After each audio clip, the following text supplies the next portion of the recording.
What is up? Kate the Great here. Today we're going to talk about lunges. We are going to go over how to properly execute a lunge. Sticking with the sagittal plane, we'll do forward and reverse lunge. A big emphasis on reverse lunging. I'm huge on reverse lunges. We will go over common mistakes that are typically seen when people do lunges, and then all the checkpoints that you need to properly execute those lunges in your daily activities of living and or your workouts. Let's start with the common mistakes. Here we go. All right, jumping into common mistakes, we are going to start down at the feet. A huge thing I see is when people first start, their feet are not gripped into the floor and their arches drop. You want to really grip your feet into the floor, put a big emphasis into the big toe, keeping that arch nice and strong. That will correlate up the chain. When your feet are strong, your knees will stay nice and aligned, aka your knee not caving in, and then your glutes will be sure to stay on and active throughout the entire movement. No shifting of the hips, no weird twists or anything. Next, what I see, a lot of people will take a huge step backwards. That will actually make your hips go into more of an anterior pelvic tilt, aka turning the glutes off more than ideal, and then also not really getting your core to be as engaged as it should be. Again, you don't need to be taking that big of a step. In addition to that, you want to be taking a decently wide step to the side as you go back, but again, not that far back. You don't want to be too narrow with your feet staggering on the same line. I like to think separate lanes. Again, that's going to make sure that your knees stay nice and aligned, your hips don't move any direction that they shouldn't. They should be nice and square. You can get your glutes to run the show, core is nice and tight, and then again, get the most out of the move. I mean, why put the effort if we're not gonna get the results, you know? I'm not wrong.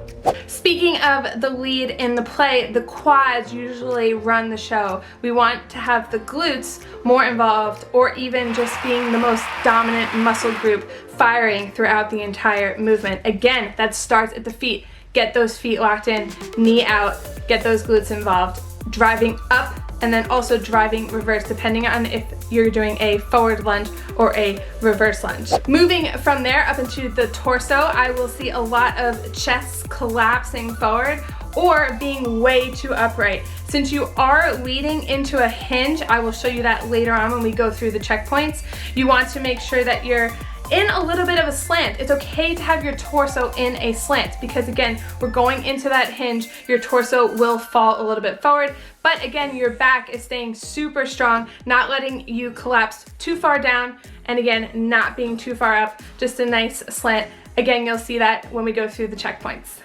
Okay, moving into checkpoints. I like to think of these as cues you can tell yourself before the movement even begins and then throughout the entire sequence. Like I said, lunges are extremely compound. Get to know these checkpoints, get them firing in your head. They will go into a nice sequence. We'll start at the feet. Here we go.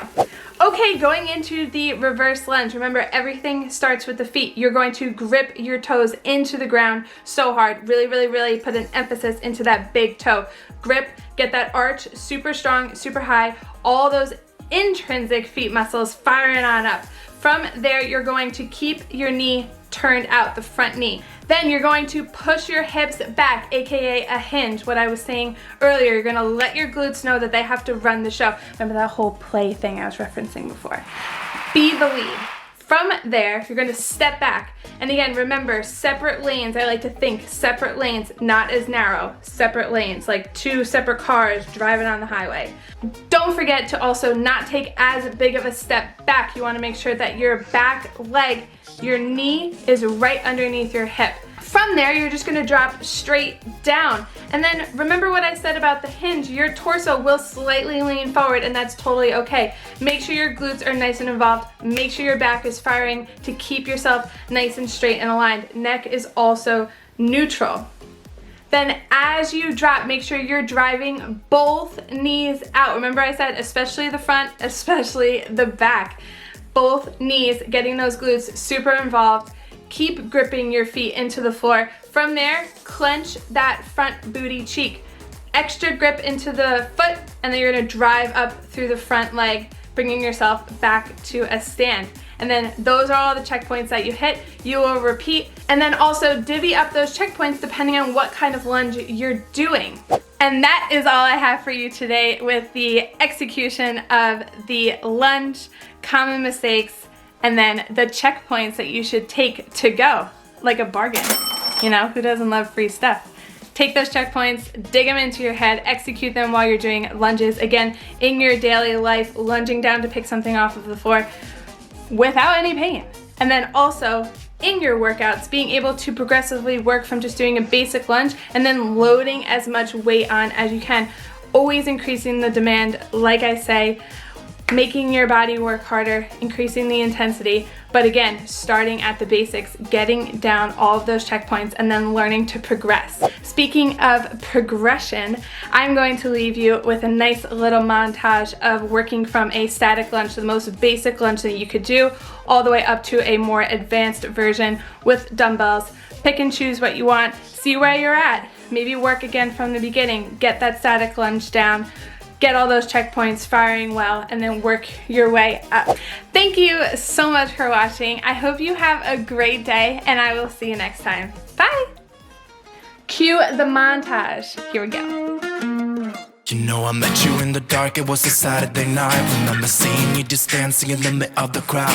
There was something about you, cause you got stuck in my mind. Stuck in my mind, stuck in my mind. I thought I'd give it a go and I started talking to you. I don't know what I said, but the next thing I knew is that I held you in my arms and you asked what we should do. What should we do? What should we do? I said you can do what you want to with me. Yeah, I won't mind. As long as you stay with me, I'm alright. I wanna hold ya. I wanna hold ya.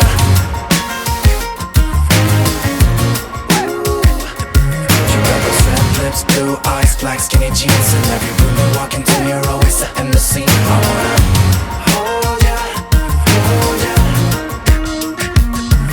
We went out of the club and we started walking the streets, and then we stopped for a while and you said you wanna kiss me. I remember thinking, is this really happening? Happening, happening. I never thought I'd meet someone so beautiful. I couldn't quite believe it, it was magical. Just kissing under streetlights on our way back home. Our way back home, our way back home. I said you can do what you want to with me. Yeah, I won't mind. As long as you stay with me, I'm alright.